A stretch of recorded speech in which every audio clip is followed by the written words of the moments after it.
आमची पहिली प्रायोरिटी जल, जमीन, जंगल आणि जानवर. आम्ही बांबूवर काम करतोय. मी आता तू हसशील, आम्ही प्युअर सिल्कच्या साड्या तयार केल्या, धापेवाडा टेक्सटाईल म्हणून. 200 साड्याची वेटिंग ऑर्डर आहे. आम्ही दाखवू शकत नाही साड्या. आणि आता 400, एक 6 महिन्यात मोठी युनिट उभं होत आहे. एक 400 रुपयामध्ये कॉटनची साडी तयार करणार आहे आणि ती मार्केटमध्ये 2000 रुपयाची आहे. आणि माझी इच्छा आहे की ती 400 रुपयात द्यायची गरीब माणसाला. आणि यामध्ये सगळ्यात मोठी गोष्ट आता अशी आहे की कालच मी एक्सपर्ट बोलून मिटिंग केली की अंडरपॅन्ट आणि बनियन बांबूपासून बनवायचे आहे. आणि तुला आश्चर्य वाटेल की बांबूची बनियन आणि अंडरपॅन्ट घामच नाही येत. आणि मलमलीसारखी असे मुलायम आहे ती.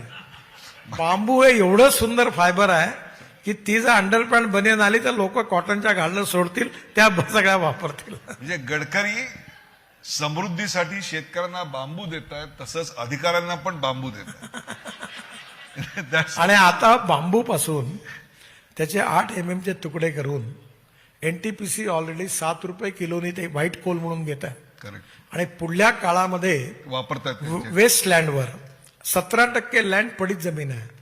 आणि आपल्या धुऱ्यावर शेतकरी बांबू लावणार आणि त्याचे तुकडे करून ते पॉवर आम्ही तयार करणार, कोळशाचा वापर कमी करणार आणि त्यामुळे एक नवीन समृद्धता आणि संपन्नता येणार.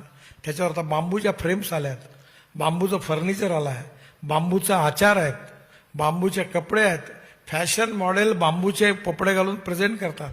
त्यामुळे येणाऱ्या काळामध्ये हा आदिवासींकरता आणि ग्रामीण भागाकरता एक नवीन विकासाचा बिंदू बनणार. तुमच्या